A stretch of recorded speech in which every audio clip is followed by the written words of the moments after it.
days or so nga tewali musango guvunanyizibwa guli clear, tetumanyi oba wakuumiddwa, naye olw'okuba nti federation naye oluusi ebaako weekuuma sometimes nti wadde tuba n'abazanyi ab'ebikonde, obudde obusinga mandate yaffe ng'omuzannyo tubeera responsible ku bintu ebibakwatako nga bali mu muzannyo. Yaga ekyo kibeere clear nti oluusi omuntu bw'akola ebintu nga biyond omuzannyo, tosobola kugamba nti federation ekole ki eyangu oluusi okuvaayo okuteekawo embeera nga tonaba kufuna facts ntuufu kiki ekivunaanyizibwa omuntu bwati ne bwati ne bwati. So nga nako wetulinda okwagala okumanya ekyali kivunaanyizibwa tugeze jasirijuuko twali tulina okukiwa mu time so okwetegereza. So kyonko naaba nga ali mu mbeera bwetyo, tuba tukyali awo tuwulya Joe Vegas Lubega nga amayinja egendago tegakoze eki tegamanyikiddwa, tuba tukyali awo tuwulya Mudde Ntambi naye nga kyekimu, tuba tukyali awo tuwulyayo Kiza bano nga temumanyi waliwo boxing muta Kiza ya mulembe gwa Ddungu yabeeranga ku Mengo Ndoza Boxing Club naye embeera y'emu. Tuba tukyali awo ebyatuse ku Zebra mwena mwakoze eki mwabitegedde. So kakati embeera eyo neba nga eraga nti mutuufu waliwo kitakola ki kyatambula bulungi mu ggwanga, muwaso ku bantu ate abali in relation ne Uganda Boxing Federation n'omuzannyo gw'ebikonde. Lwaki tuvuddeyo nga Boxing Federation? Because free institution etwala omuzannyo gw'ebikonde mu ggwanga by law, by constitution, abatwala omuzannyo gw'ebikonde. So n'olwekyo actors baffe oba bannaffe abali mu muzannyo gw'ebikonde bwe batandika okujja nga bafuna ebizibu bwebiti ate nga biringa ebiri organized, nga biringa ebiri syndicated, so kwa mukusooka twalowooza maybe issue yajjo nga yali isolated nga ye issue ye nga muntu, naye kati bwe kiva ku Juuko nekigenda ku Kiza nekigenda ku Mudde nekigenda ku Mando nekigenda ku Sojaman, so genda okulaba nti as if it's organized. So n'olwekyo tetukyasobola kusirika nga tulina okuvaayo okwongera okutegeeza eggwanga ku kye tumanyi nange kiye tusobola kuba nga tuba mu embeera gye tulimu.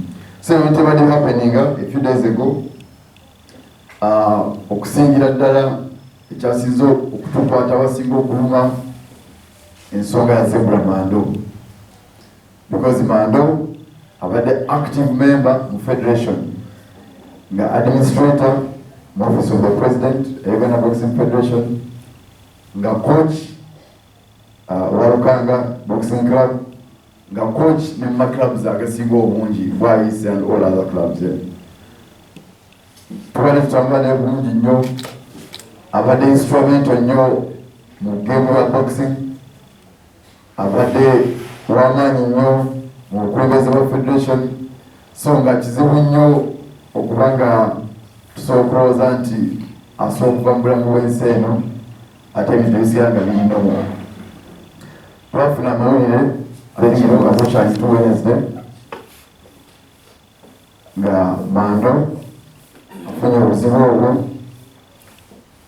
so nekiba nga kyahapeninga kiro nga ate enkeera tulina okutandikirawo okubeera mu nteekateeka y'okumega sure nti tumanaginga process eyo mpaka lwokuba nga tumuwerekera mpaka lwatunagenda mu kkolya yakutepya.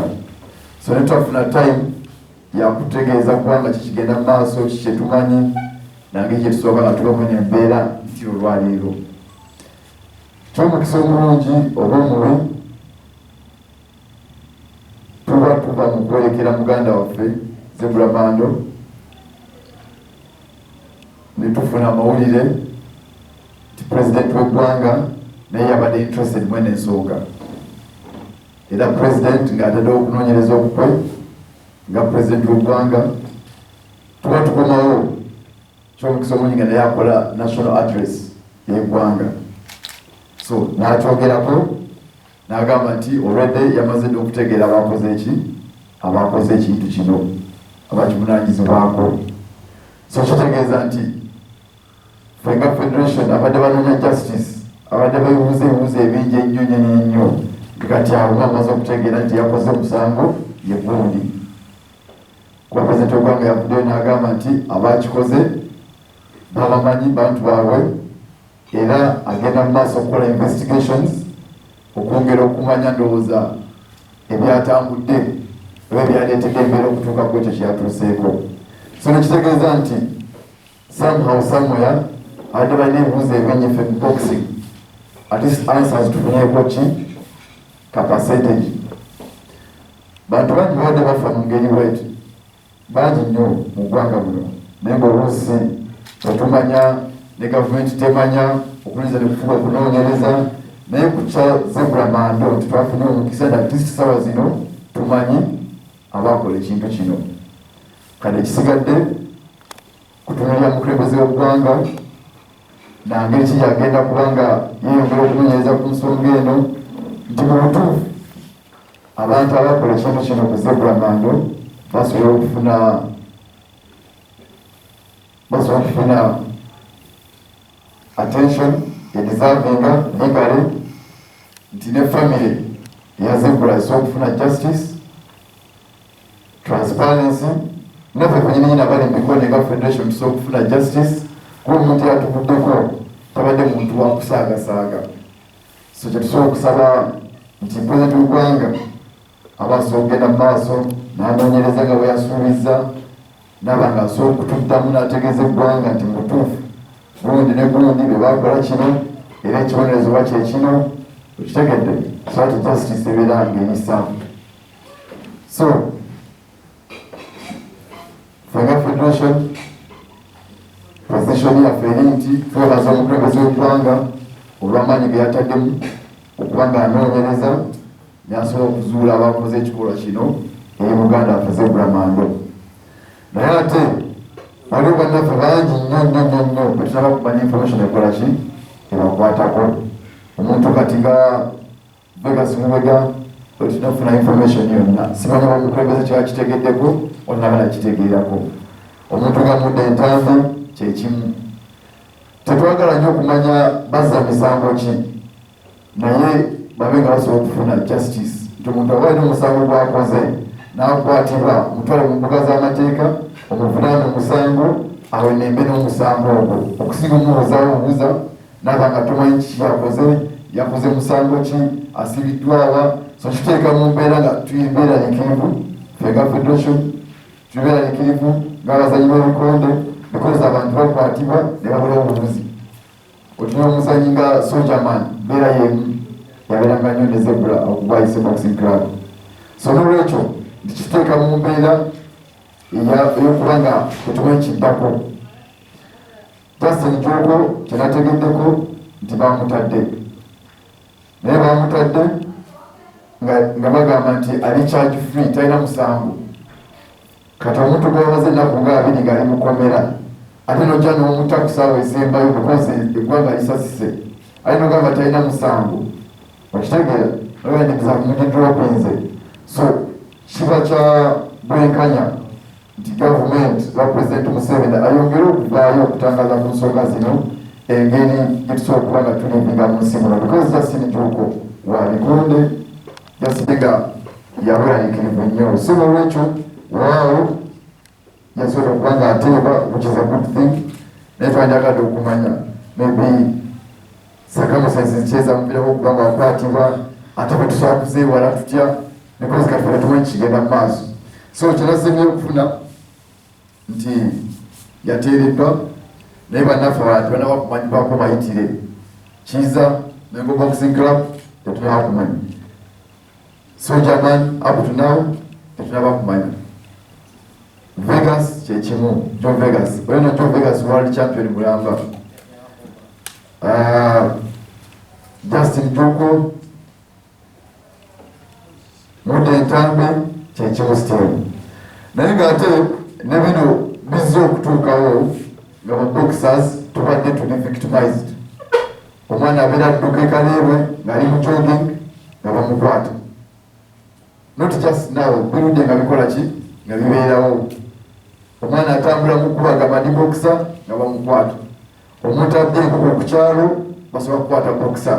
so nti for a very long time omuzanyo guzze kunyigirizibwa bino ebyabazebula ebyabajejje kati byebiri extreme naye nga n'embeera ya bulijjo nti baboxers tulisibwa bubi era tugezezaako nnyo okwekubira omulanga eri gavumenti netufuna kuyambibwa maybe occurrences zino ezizze zisobola okwongera ate okutuyambako okubanga tutegeeza eggwanga twetaaga special attention ng'abantu abali muzanyo gw'ebakonde.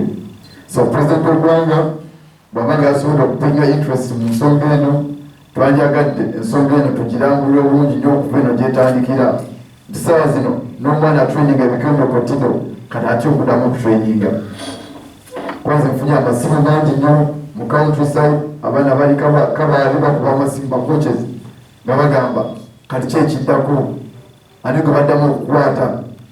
So kati embeera gye tulimu yabweraliikirivu, embeera gye tulimu yantiisa ne baboxers ne bacoaches abaliyo kati saba buli omu tamanyi kiddako. So nga twadeetaaze okusaba President Museveni weewaawo agenda maaso n'okunoonyereza abakoze ekintu kino naye ate n'okuvaayo addemu fatuwa assurance nti embeera eno mutuufu egenda kukoma, nti embeera eno tegenda kutwala kukiseka biro gatwakava wano because baboxers bonayo bali mu bweraliikirivu obw'ekitalo era abantu bankubidde amasimu abali batraininga tebakyatraininga amajimu gonna abasinga bagagadde jimu tezikyakola abaana tebakyatraininga wetugenda maaso wano twetusuubira nti guno omwezi wetugendamu ogwa January twetusuubira nti tugenda kwanga tutandika trials ezirona tiimu egenda okukiikira Uganda mu Olympic Games, Olympic qualifiers. Naye kati kwena embeera egenda mu maaso kisobola n'otubeera ekizibu nnyo okubanga tutuukirira ku kintu ekyo because ba coaches bali mberaliikirivu, abazanyi beekwese kwona n'ebintu ebitambula ku social media nga tubagamba buli boxer wuuli va mu ggwanga dduka genda nojja wewagama embeera etambula ku social media ssaawa zino. Kati fega federation olisa nkitadde mu kaseera akazibu programu zaffe zigenda kukyankalana kuba by January tugenda kuba musigo okuyita trials eza Olympic qualifiers. Trials ezo ndoye tugenda okubanga tusunsula tiimu egenda okuvaamu abazanyi abagenda okugenda France okukiikirya eggwanga. Naye kati wanga boxera kyasobola kudduka nga tatunudde mabega takyasobola kugenda ku gym natraininga nga coach tamanyi oba lunakya ng'akyali mulamu. So embeera gye kitutaddemu mbi nnyo era tusaba pulezidenti w'eggwanga mu bwangu obw'ekitalo aveeyo awe eggwanga assurance nti babokisa we tuli safe, aveeyo atukakase nti okunoonyereza kuno tekugenda kubanga ebibaddewo previous nga abantu bagamba tunoonyereza ripooti etakola ki n'etavaayo mwaka ne guggwako n'ogwokubiri ne bikomaawo. Weewaawo yafuddeyo n'atwetondera eggwanga n'atutegeeza nti ekigenda mu maaso akimanyi naye twetaaga ebintu ebisuuka ku ekyo oba ebisinga ku ekyo. Twetaaga transparency mu process eno, twetaaga assurance nti mu butuufu tusobola okuddamu tugende mu maaso tutraininga ebikonde tuzanye ebikonde tusobola nga tuba munsi muno because ezimu ku nsonga zayogeddeko yagambye nti Mando baali balowooza nti atraininga abazanyi ne bagenda ne bakola ki ne bakola ebitali bituufu. Naye kakati buli kocha ali wano atraininga abazanyi kati gonobeera otya responsible omuntu g'otrainingze ky'anaakola. Tuli ffenna kigogamba nti omuntu bw'ozaala omwana buli ky'anaakola balina te kujajinga gwe. So n'olwekyo tuli mu bweraliikirivu obwo baboxers bantu bampisa, bantu bampisa nungi mu communities. Kyobola nti Zebra Mwando we twagenze ebwayiise abantu bonna bakuŋŋaanye nga balaga nti mutuufu abadde muntu wa nkizo nnyo mu kitundu ky'adaabeeramu.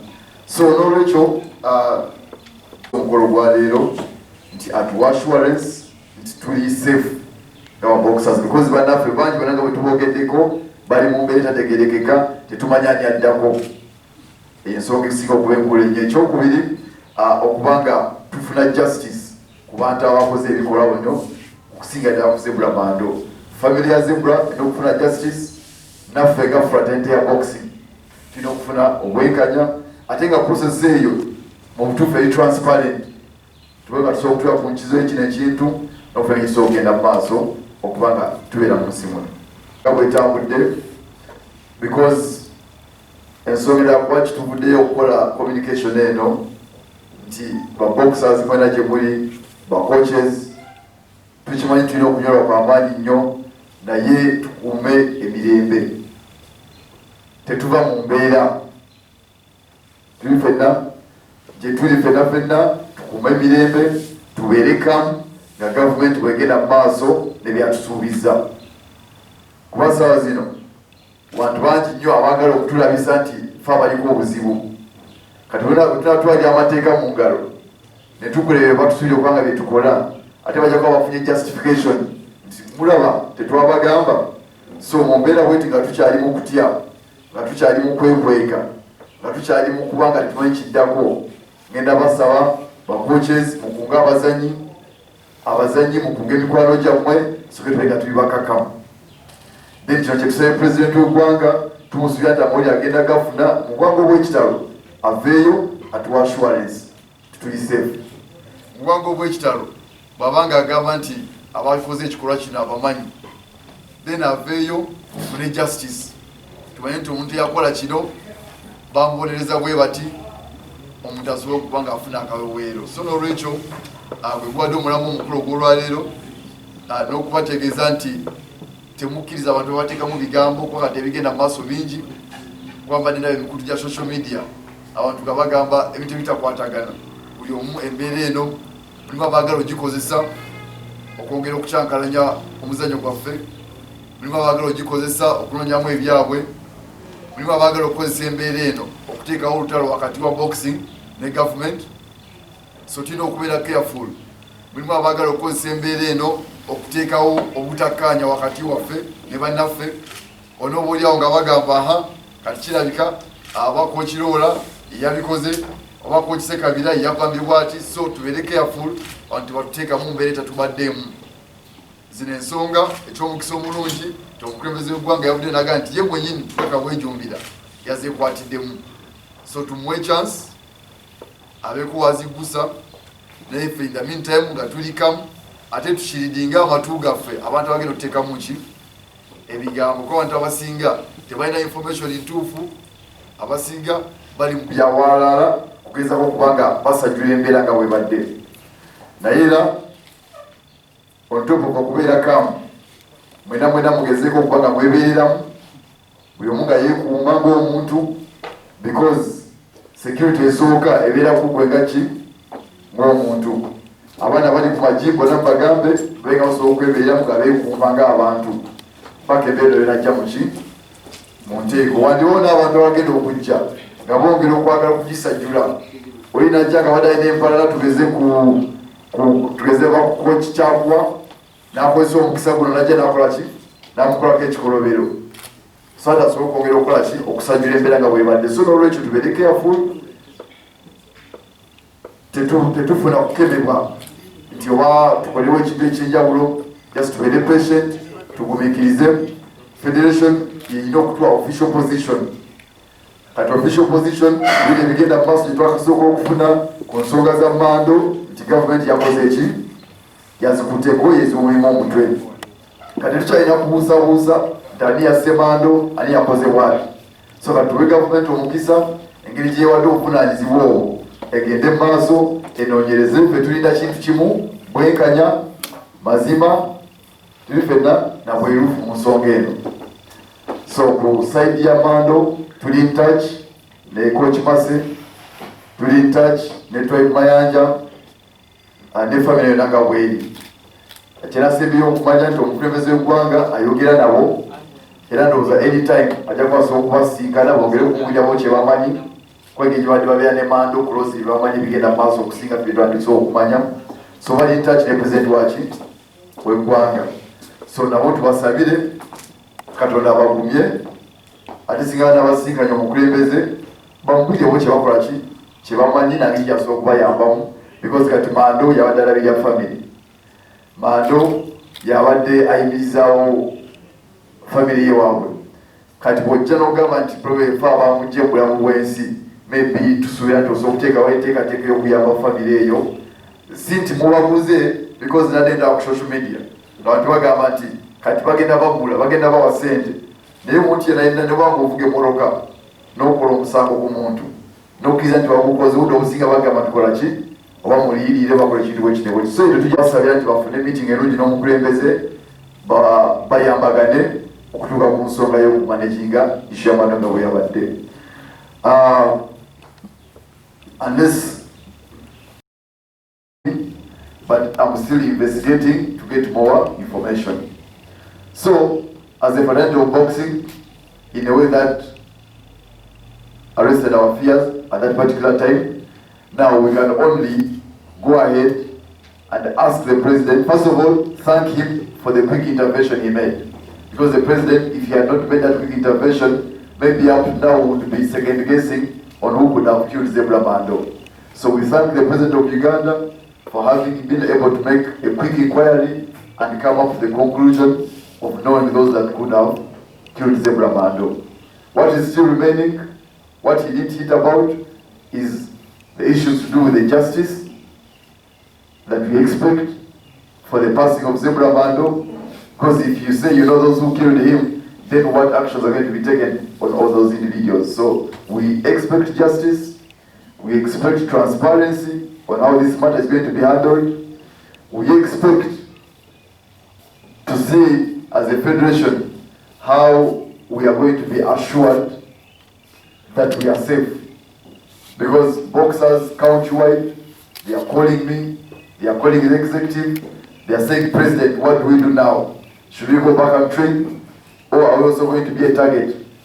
All boxers are living under fear, coaches are living under fear. We don't know what's going to happen the next morning. Even us who are here, we don't know what's going to happen once we leave this place. So, in a situation like this, when we are living under this intense fear, we expect the president to again come out and give the assurance, the protection that we need as people involved in the sport of boxing.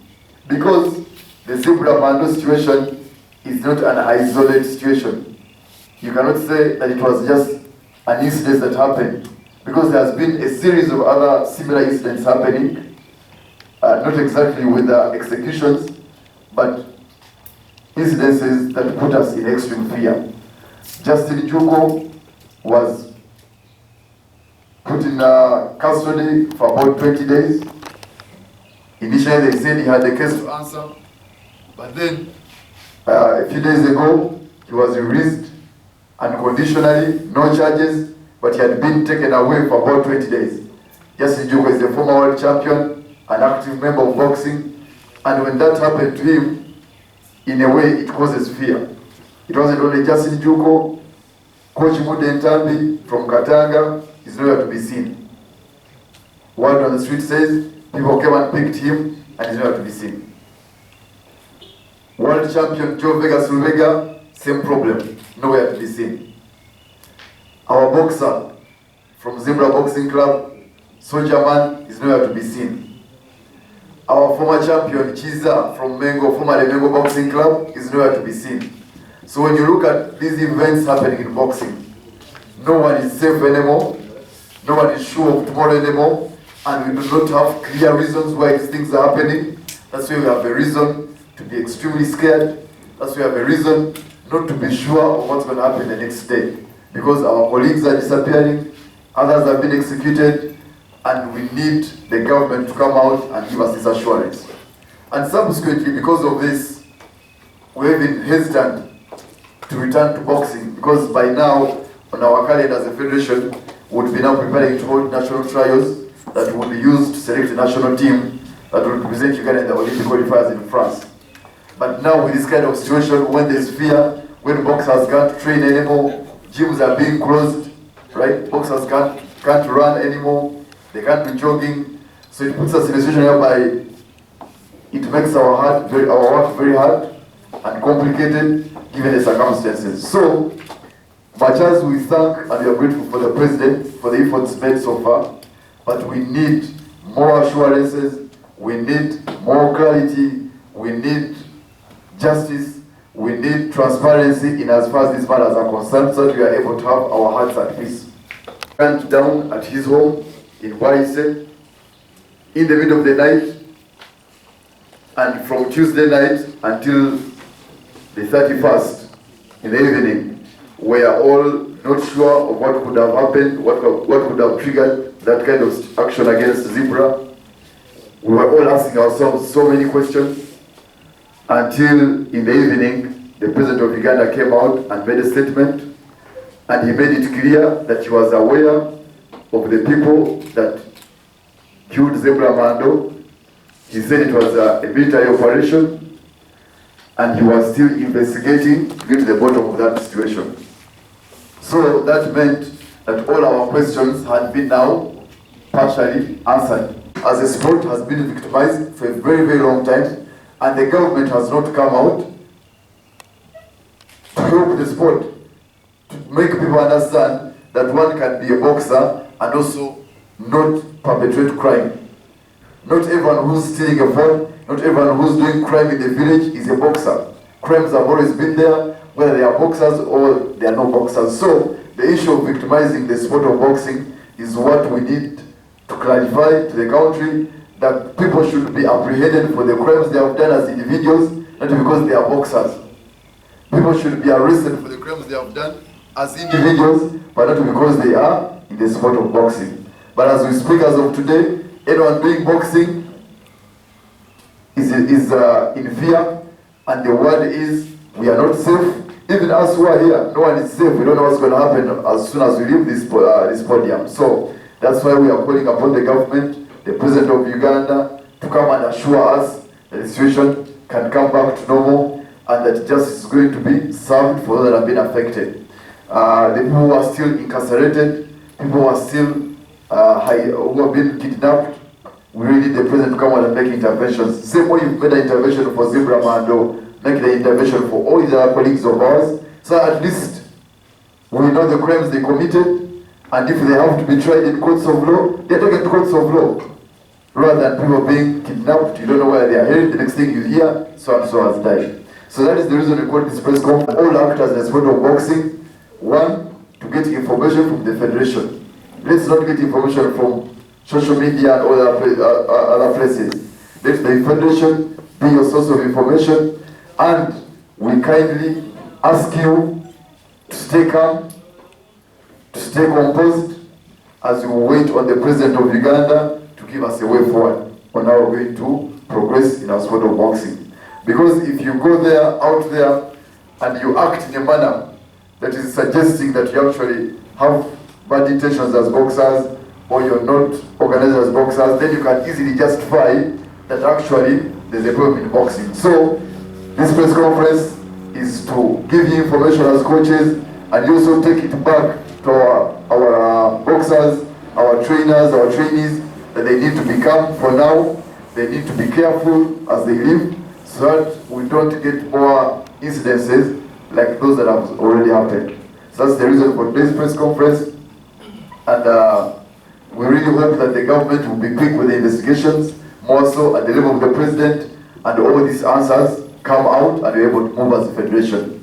Lastly, we also sympathize with the families of our friends that have been affected. We sympathize with the family of Zebra Mando as a federation, and we know there's a lot of effort going on between the family and higher chances are these matters will get the attention they deserve. But also the families of other athletes of ours, families of Joe Vegas Lubega, families of Justin Duko, Sojaman, Chiza, all these people, we sympathize with you for now, and we hope the government will take this matter seriously and grow it from the level of Zebra Mando. It's become a national problem, a national solution, because boxers countrywide are now in a situation of fear. We're not even sure we shall resume the games, because as of now, we will be preparing to hold the national trial.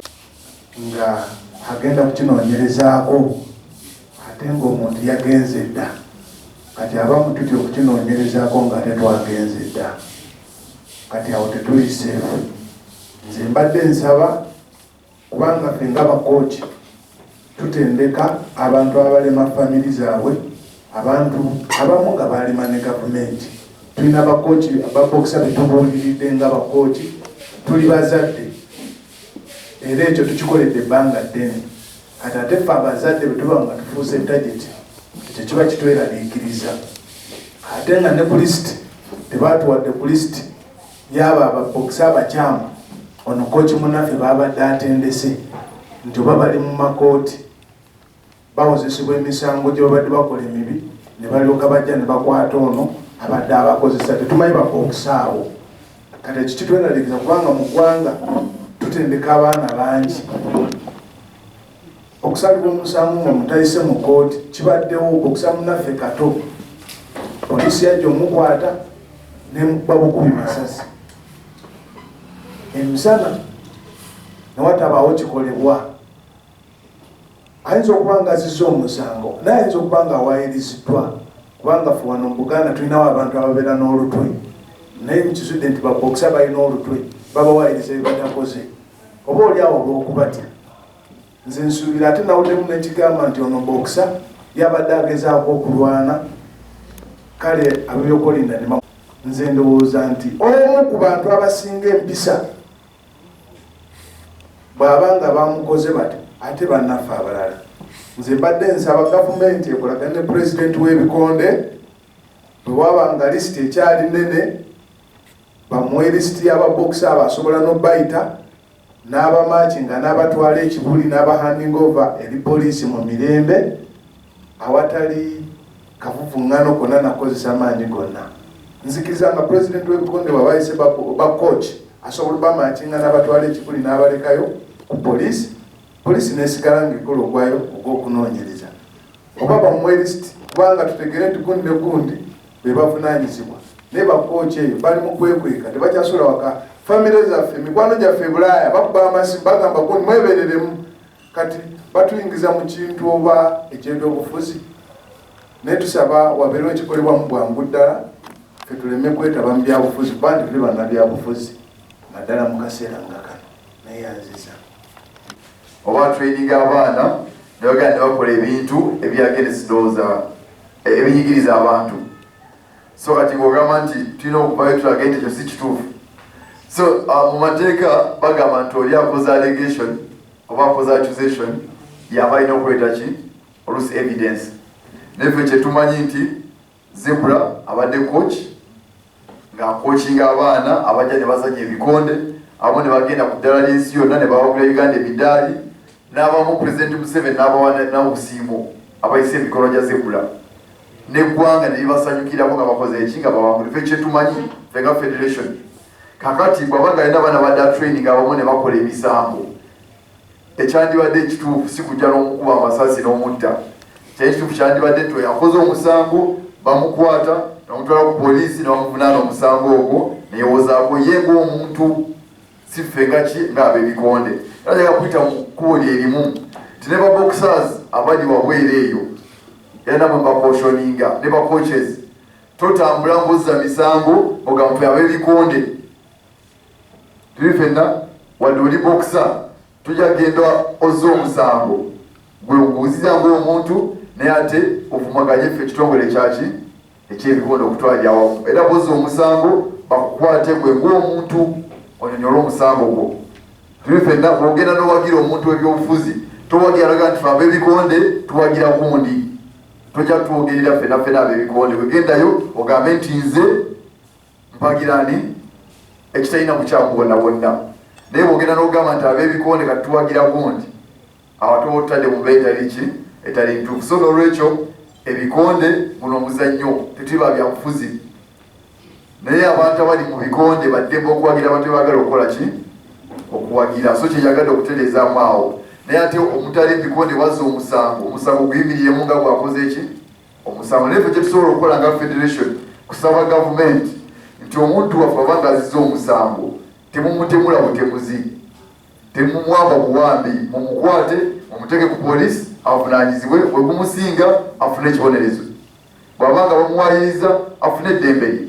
So yekozi yaffe ffe nga federation ffe nga abatwala abaana abazanya omuzannyo gwa boxing mu ggwanga kubakwatako assurance tusogifuna nga gavumenti ekwatagana ne poliisi gyetuwangalira ne ba DPC mutuufu ne tufuna obukakafu nti omwana gyagenda training nga temaze kukola ki kumukima Coach ajja kutambula nga yambadde uniform eriko Uganda Boxing Federation nga tebagenda kukola ki kumukwata because embeera eriwo tebadde isolated singa kyabadde nti nsonga eryemu toba Zebra Mando yatiddwa yekayeka nekikomaawo oluusi wandigambe yabadde n'obuzibu bwengaki bwemuleka tegeejo waliwo olukululo tukatamanya tugenda mumanya abantu nga 10 betusobola okumanyako ssaawa zino waliwo ne betutamanyi katosobola kutugamba nti mugende mubeere mu saturation but when she double so no recho baseba boxers usoke mu keeping a low profile usoke mu coming it down back there in ekolashi renete going to inquire himself.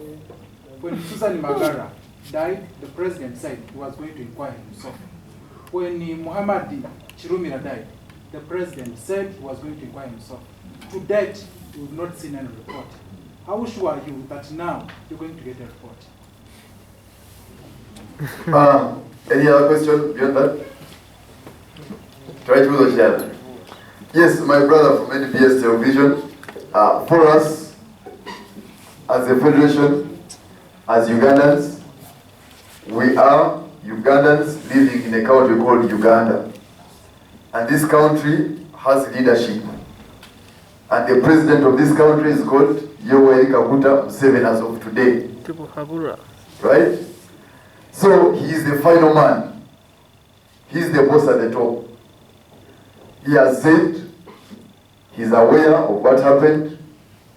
What makes it unique, our case, is that in the cases you've mentioned, Abiriga, Chirumira, and also other people, the president never came out to say that he knows the killers. It is only in Zebra Mando's case that the president has said he knows the people who killed the person, only that he's trying to investigate more to understand maybe the circumstances. So already we have a plus. The president says he knows those who killed Zebra Mando. And he has even apologized to the nation and to the family and the people concerned. But he has also said he's going to investigate further to understand the circumstances. Our job as a federation, our request as a federation is that he moves a little bit faster in whatever he's going to do, that he moves with transparency, that we are able to also understand what's going on, that he also moves with an objective to give us justice. Because as a federation, as boxers, we expect justice for the passing of our colleague. We also hope that he's going to quickly intervene in the family matters of Zebra Mando to see how we can make the family sustainable. Then also in the matters of all the other boxers that are missing, it's not only Zebra Mando. We have so many people that we have mentioned: Joe Vega, Sulvega, Justin Juko, Soldier Man, Mudentambi, Chiza from Bengo Boxing Club. All these people are missing in action, and we think the matter should be beyond even the issue of Zebra Mando. Beyond that also, we want the president to understand that the fraternity of boxing, the federation, is under fear. We don't know what to do next. Boxers are not training anymore. The gyms are now shutting down. So we want him to come out and give us assurance that we can still go ahead and train, can still live in the country. Because even as we are here today, we don't know who the next person is going to be. Because these people are being kidnapped, people are being executed, and we do not know where it's starting from and where it's going. So we can only ask President Museveni to hasten the process of investigations, and we get to have practical solutions for the good of boxing, because boxing will not end today. It did begin yesterday. These are the actors in boxing. These coaches who are here are actors in boxing. So if you see people are training people who are going to become a problem to the system, and all these guys are training the same people, so they have a reason to be worried, and that's why we've been called off the trials, because we don't know what's going to happen next. So now that the president has taken up the matter, we hope that there's a quick process, and as the quick process is going on, he also tries to get information from the people that are concerned directly. Because like the information you got to Zebra Mando, because the information you got to was saying he's training people who are going to go and stabilize the community. Yet when Zebra passed on, the whole entire community was gathered to celebrate the life of Zebra. So which community was he going to realize? The community you're talking about that was supposed to be affected by him is the same community that was glorifying him. We as a federation, we know he has trained boxers that have gone as far as winning medals for the country. Which country have come back and the country is happy about the medals. The list is endless. If you go to Europe, you'll find that almost 60% of boxers in Europe have all worked with Zebra Mando. So now what kind of terror was he going to create? Maybe the president was misguided, and we think going forward it is always important to also seek for information from people that are directly concerned. More so like in the sport of boxing, there's a whole federation, the body managing the entire sport in the country. We have elders like Coach Lihanda, elders of boxing. You could have probably gotten the information from them, and that's the only way we can be able to coexist. So to answer your question, my brother, we can only hope that the president will live up to his promise and this situation is put to order and we're able to resume boxing. Justin Juko, Yaroza, Justin Juko, basobola okubanga bomuta because olw'embeera yabaddewo fa commando ne pressure yabadde mu ggwanga. Then ne batta Juko ne bamuleka n'afuluma nga talina na musango. Ate nga previous baali bagamba nti abadde alina emisango. Nawe sente w'amasimu nga teke mu silence. So ng'agamba nti kwaki tetwongeramu pressure government sokuba ng'etaba boxers ababe bakutte and all that. Ekisooka kya byonna ne kino kye tukoze olwaleero sagala kukiyita pressure, nenjagala kukiyita nti kuvayo ne tukwate tusalidde okukola nga federation. Kwa federation esobola kuteeka government ku pressure. Government ebeera government. Sisira tusobola okuteeka ku pressure. Naye ffe kye tusaba nti government bw'obanga abantu bafa abo balina emisango mubakwatibwe fine, emisango tugimanye bagende mu mbuga z'amateeka. Awo kiba kyanguyira omuntu okumanya nti ono yazza musango bwe guti anaaguboza atya bwe gumuuka muvi ng'afuna ekibonerezo. Baba talina musango ng'atiima agenda kukola emirimu gye. Embeera eriwo ssaawa zino nti abantu bakwatibwa mu kimpatiira. Oyo ne bamukwata temutegedde musango ki n'abulawo obubuzi ne bagamba nti abo babokisa. Kale omuntu obaga bokisa of course tekisobola muvaako. Naye osobola okubeera bokisa n'ovuga mu nabyabufuzi. Osobola okubeera bokisa ne weesibwa ne bakuba n'akalulu n'okola ki ne wangula. Tewali kikugaana kubeera bokisa ate n'okola n'emirimu emirala mu ggwanga. Era tulina ababokisa bangi be tumanyi, abadde ne bammeeya, abadde ne ba councillors, okitegedde, abaddeko n'amiini yali bokisa naye nga pulezidenti wa ggwanga.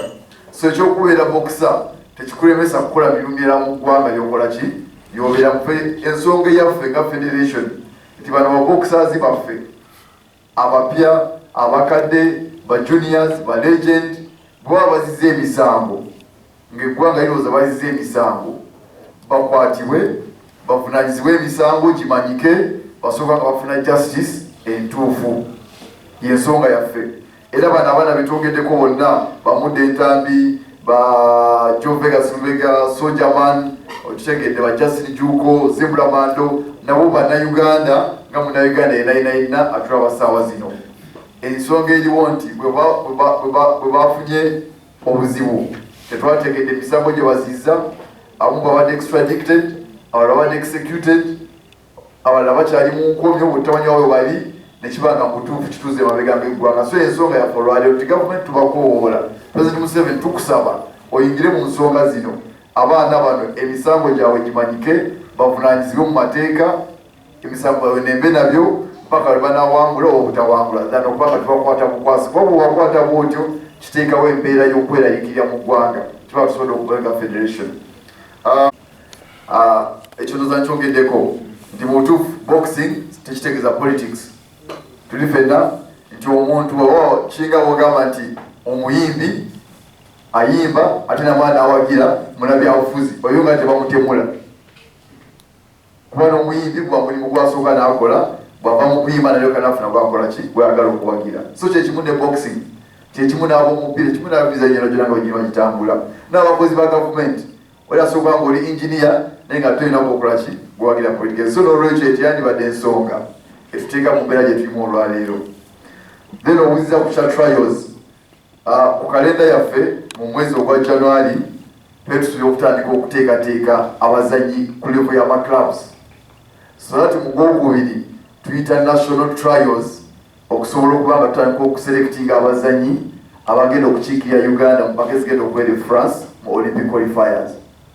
Kati kwena embeera egenda mu maaso ssaawa zino nga nange mwenyini ayogera simanyi kiddako, sisobola kugamba nti mugende mukole training, mugende mutambule nga tumanyi kigenda kukola ki kuddako, ng'ate nfunye amasimu agankubibwa boxers mu ggwanga yonna nga bagamba muzeeyi tuli mu mbeera ya bweraliikirivu, tugende tutraininge wate tukola ki tetraininga. So nolwekyo tugenda kuholdinga for now, we cannot go further. Tugenda kuholdinga for now paka gavumenti evuddeyo ne tugamba nange tewali miradi yonna mugende mu maaso, oba tewali buzibu tuwadde protection, oba tewali